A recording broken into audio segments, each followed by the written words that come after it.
guys, we're gonna start our long wearing makeup look by priming the skin. We're gonna just rub in a little primer with our fingertips, and actually I'm taking this a step further. I'm gonna use two primers today. I'm using a super oil control primer from Becca. I'm hitting around the nose.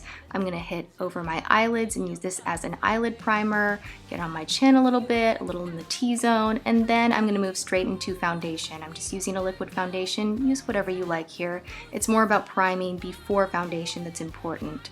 Now we're moving to the under eye area. I'm using a waterproof concealer under the eyes, just pressing in with my ring finger, being really gentle. But you notice I am pressing all the way up to the lash line because I am going to be using powder shadows underneath the eye today, and that will help things last a little longer too.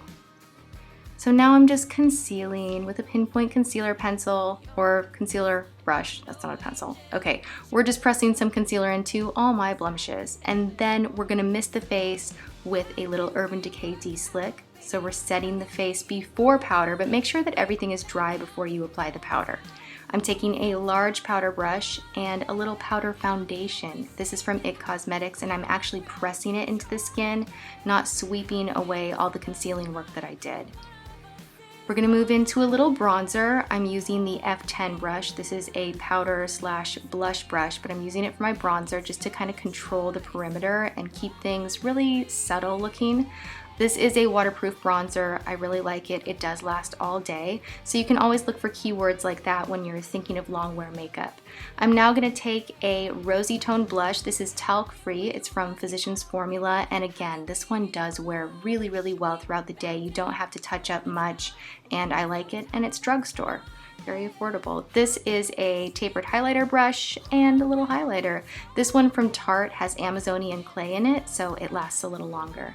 Now we're moving to our eyelids. I am going to use a color tattoo from Maybeline in the color Tough as Taupe, I believe.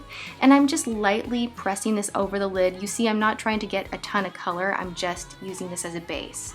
So now we're moving into the crease, and I'm taking a really light matte shade that's almost not gonna really show up. It's just to frame the crease. Now this shade that we're using is really gonna show up. We're just focusing on the outer edge of the crease and building that color up.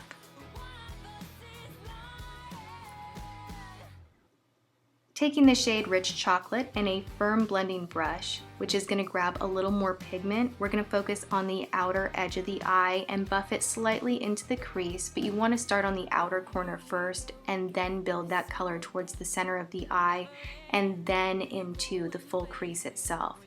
So really it's about applying the color on the outer edge and then just blending inward, slowly building that color and creating kind of a diffused look.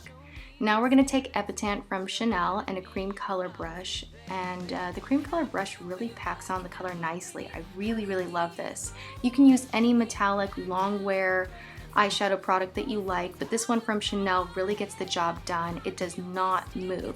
So I recommend layering your primer, layering like a color tattoo or cream color, layering your shadows, and then going back again with a cream. I know this seems like a lot of work, but it is a great way to get completely budge-proof makeup.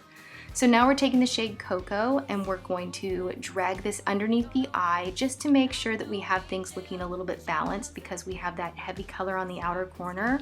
Things can look a little bare if you don't kind of frame the eye completely. So we're just dragging that color and blending.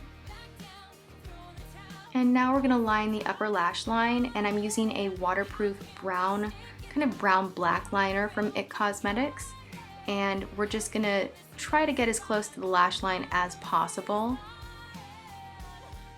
No winging here, none of that, but you could do whatever you like. Just the point is, I guess, make it long wearing. So here we go, making it extra long wearing. We're gonna take that shade Rich Chocolate on a flat brush and just go over where we laid down the liner.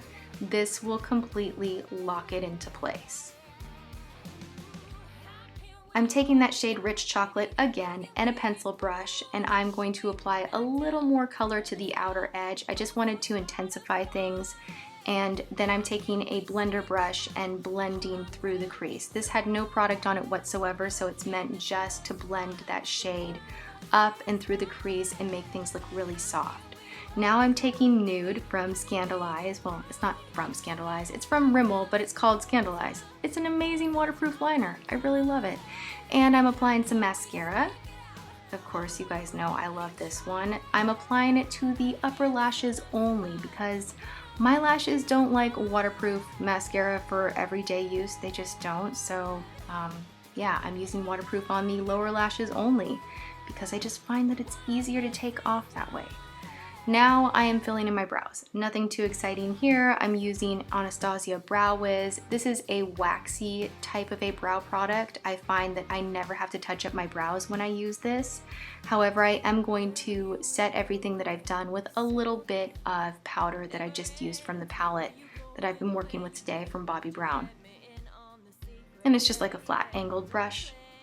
And I'm taking a little hairspray on a spoolie and combing everything into place. My favorite way to set my brow hairs to not move about. Now I'm taking a pinpoint concealer brush and a little bit of concealer. I shared with you guys on Monday how I love using this technique to really lift the brow, and I'm just essentially tracing my brows with a little bit of concealer and then blending it out, and it gives a really, really beautiful finished effect. And going back in and blending some more because you can never blend too much. Moving on to the lips, I'm going to take a little bit of concealer focusing on the inner part of the lip. This will help the lip color to lock into place and grip to the lip a little bit more, kind of the same way an eyeshadow primer would. And it's also going to make your lips look bigger. Now I'm just taking a waterproof pencil. This is a nude tone pencil. And yes, you can use nude tone pencils even when you're doing a bright, vibrant lip like what I'm doing today. So it's again all about layering. And now I'm taking that same pinpoint concealer brush and I'm just making sure that the edge looks really pretty on that bright lip. I decided I wanted a little more blush to balance things out, and I'm about finished. This is the look, and it does not budge. Like literally, it is gonna look like this all day. I am setting once again with my Urban Decay and reblending really quickly, and I'm about out the door. That's it. I hope you guys enjoyed this. Thanks for watching.